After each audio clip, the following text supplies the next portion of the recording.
Hello dear student, good morning. How are you? Hope that you will be fine with your family and friends. Today we will learn about a poem. The name of the poem is Try Again. In this poem, the poet wants to say us that we should always try to do our best. Sometimes we fail to do something, some types of work. But we should not lose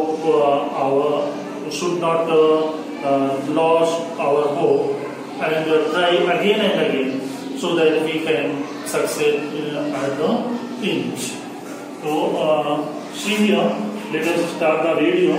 First line. This is the name of the poem. Try again.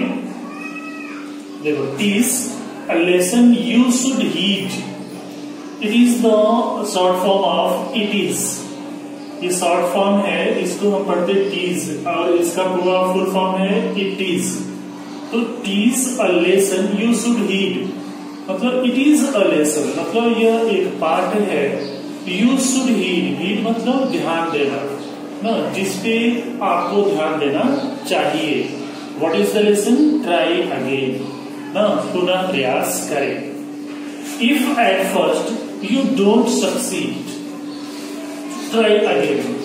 Suppose you start to do something and the first you don't succeed, you can't get the success in that types of work. So then we should always try again and again. If at first you don't succeed, यदि आप जो है पहली बार सफल नहीं होते हैं, success मतलब सफल होना, सक्सेस. तो अगर आप पहली बार सफल नहीं होते हैं तो ट्राई अगेन, तो पुनः प्रयास कीजिए, बार बार प्रयास कीजिए और एक ऐसा समय आएगा कि आप उस कार्य को कर जाएंगे. ठीक ना, आप उस कार्य में सफल हो जाएंगे. Next line. Then your courage should appear. Courage साहस, अपीयर दिखाई पड़ना. इसके बाद आपका जो साहस है वो दिखाई देना चाहिए.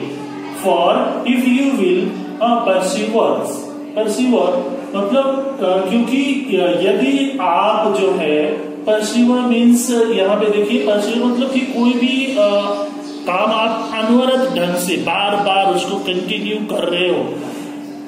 क्योंकि इफ यू विल परसिवर, यदि आप जो है बार बार उस काम को करोगे, अनवरत उस काम को कर रहे होगे, तो आपका साहस उसमें दिखेगा कि व्यक्ति जो है, ये बच्चा बार बार इस काम को करना चाह रहा है, इसमें सफल होना चाह रहा है.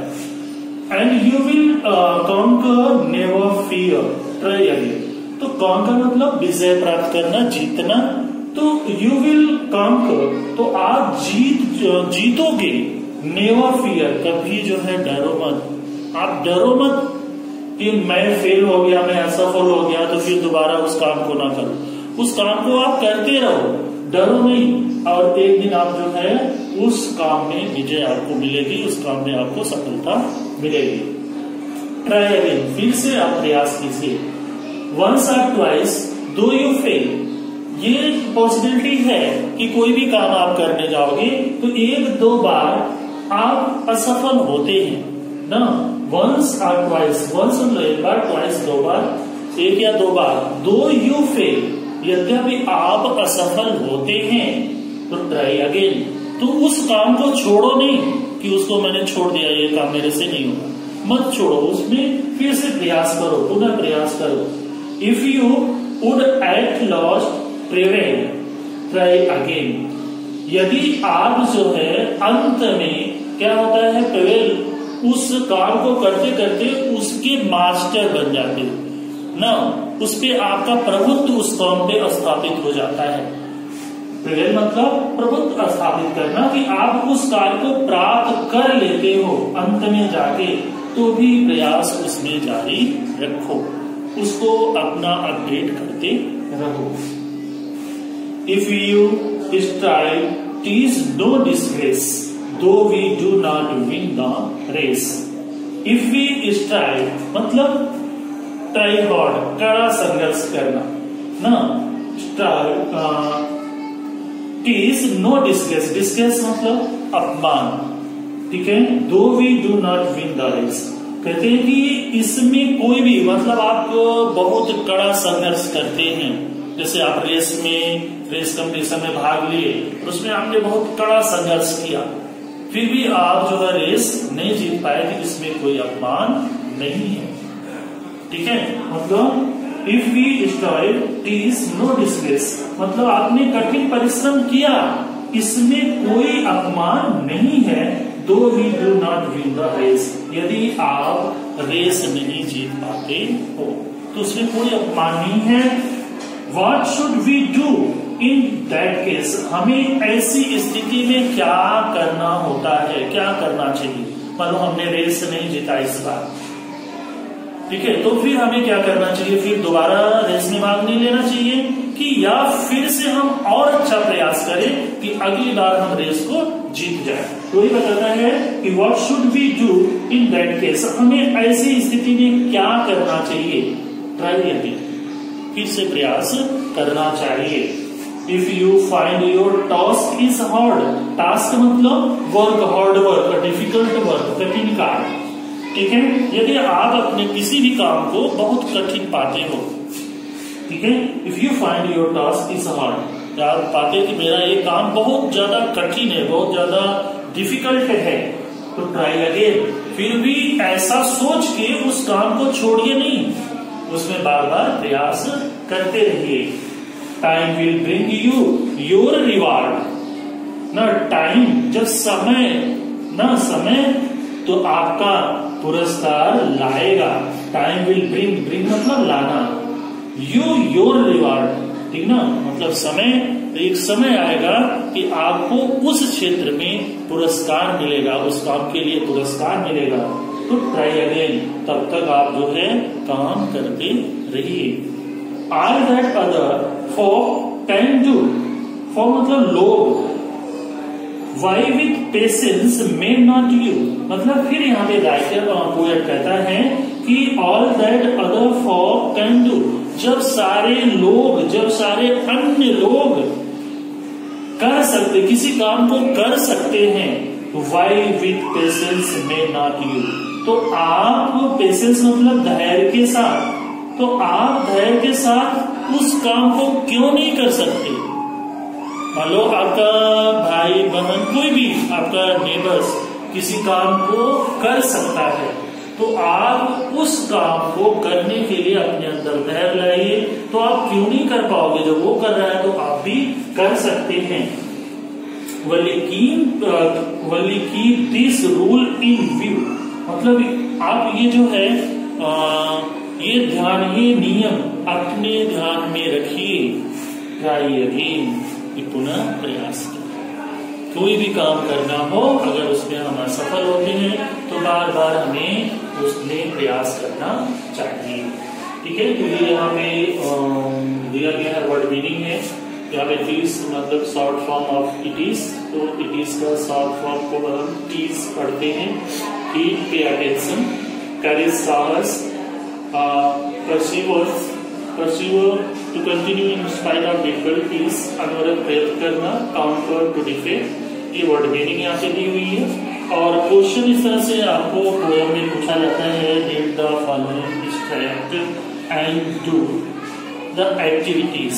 अब यहाँ पे ये पहला है कंप्लीट द सेंटेंस, पहला यहाँ पे है कंप्लीट द सेंटेंस, तो इट इज अ लेसन। अब यहाँ पे देखो आपकी पोएम में कैसा लिखा है, इज ऐसा लिखा है, तो मतलब ये क्या है, ये फुल फॉर्म यहाँ पे लिखा है, इट इज अ लेसन। यहाँ देखिए लाइन है, इट इज अ लेसन। आपको आगे क्या बनना है, यू शुड हीड, ठीक है, इतना ही भरना है इसमें, यू शुड हीड। फिर नेक्स्ट देखो, if you don't succeed in the beginning you should try again.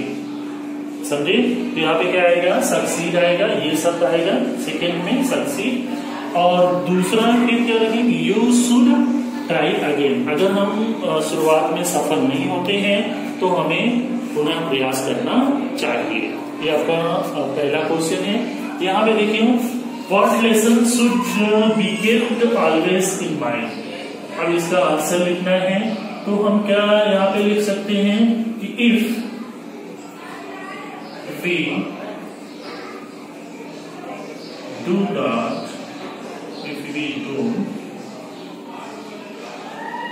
succeed in the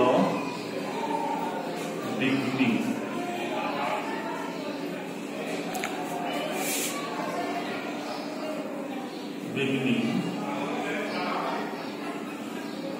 then we should try again. ठीक है, तो यहाँ पे आप ले सकते हैं we should be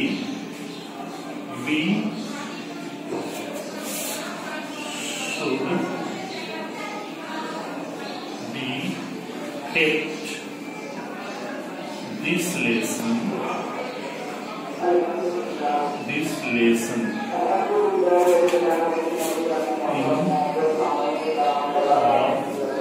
mind. ये हमें यदि हम प्रारंभ में सफल नहीं होते हैं तो हमें फिर से प्रयास करना चाहिए। ये लेसन हमें हमेशा अपने माइंड में रखना चाहिए। फिर pick out the rhyming word from the poem. यहाँ पे देखो आप पोएम में देखो राइमिंग वर्ड ही सक्सीड अगेन अगेन। यहाँ पे आप देखो ये आपका जो है लाइन का स्टैंजा है। देखो फर्स्ट स्टैंजा, फिर यहाँ से देखो 1 2 3 4 5 6 7 8 लाइन का स्टैंजा है। ठीक है, 8 लाइन का स्टैंजा। अब इसमें अगर आप देखो तो यहाँ पे क्या हो गया, ये हो गया और ये हो गया, फिर ये शब्द, ठीक है, फिर ये और ये। ठीक है, अब इसका हम कैसा लिख सकते हैं, इस तरह से लिखो अगेन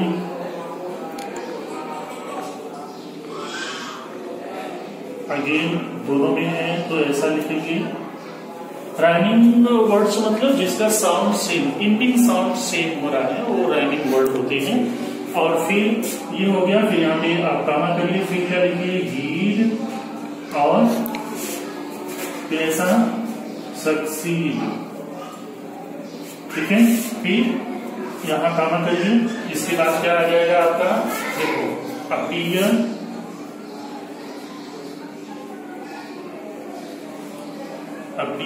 फिर अब इसमें 3 एक साथ है।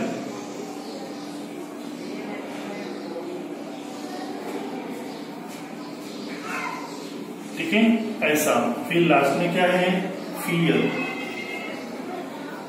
ये एक स्टैंजा का, फर्स्ट स्टैंजा का ये हो गया आपका राइमिंग वर्ड हो गया ना। अब इसी तरह से दूसरे का देखो यहाँ पे fail, prevail, again, disgrace, race, case और अगेन। यहाँ तक ये आपका सेकेंड स्टैंजा हो गया। ये फर्स्ट है और ये आपका सेकेंड है और ये आपका थर्ड है ना, थर्ड स्टैंजा। तो यहाँ पे ये हो गया आपका, ये जैसे मैंने लिखा वहां पे वैसा सेकेंड का। फिर थर्ड का यहाँ पे आ जाएगा, देखो हार्ड, रिवॉर्ड, अगेन, फिर डू, यू, व्यू ना, ये तीनों एक साथ रहेगा जैसे मैंने यहाँ पे लिखा है अपीयर, परसीवर एंड फियर ना। तो इस तरह से इसका रहेगा। अब देखो फिर लास्ट में क्या है, right the rhyming scheme of the poem. अब राइमिंग स्कीम हमें निकालना है। राइमिंग स्कीम देखो स्टैंजा का क्या है। राइमिंग स्कीम मैंने बताया कि जो आपका पहले जो राइमिंग वर्ड है उसी वर्ड का हम देखते हैं कि यहाँ पे साउंड किसका किसका मिल रहा है। अब देखो इसको हमने ऐसा स्मॉल लेटर में ए से इंडिकेट करते हैं, ए हो गया। अब इसके इंडिंग साउंड को और इसके इंडिंग साउंड को दोनों को मैच करते हैं। अगर दोनों का इंडिंग साउंड मैच हो रहा है तो उसे भी हम ए लेटर, स्मॉल ए से इंडिकेट करेंगे, लेकिन इन दोनों का एंडिंग साउंड क्या है, मैच नहीं हो रहा है, इसलिए यहाँ पे बी आ जाएगा। अब देखो इसका दोनों का मैच कर रहा है एंडिंग साउंड, तो ये भी लेकर यहाँ पे रिपीट हो जाएगा ए।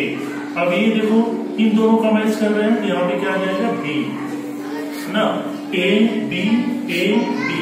अब देखो इन दोनों में ये जो वर्ड है इसका एंडिंग साउंड इससे या इससे मैच कर रहे हैं, नहीं मैच कर रहा है, तो हम उसके आगे बढ़ जाते हैं। ए बी हो गया, तो अभी क्या आएगा सी। फिर देखो इन दोनों का मैच हो रहा है, तो इसका भी सी, फिर इसका मैच हो रहा है, इसका भी सी, और ये देखो किससे मैच कर रहे हैं, ये इससे मैच कर रहा है, तो इसको फिर रिपीट कर देंगे बी। तो आपकी राइमिंग स्कीम क्या हो गई, राइमिंग स्कीम सबकी वही है, सब फर्स्ट स्टैंडर्ड, सेकंड स्टैंडर्ड और थर्ड स्टैंडर्ड की राइमिंग स्कीम सबकी एक ही है। राइमिंग स्कीम जब आप लिखोगे तो इस तरह से आपको आंसर लिखना होगा, द राइम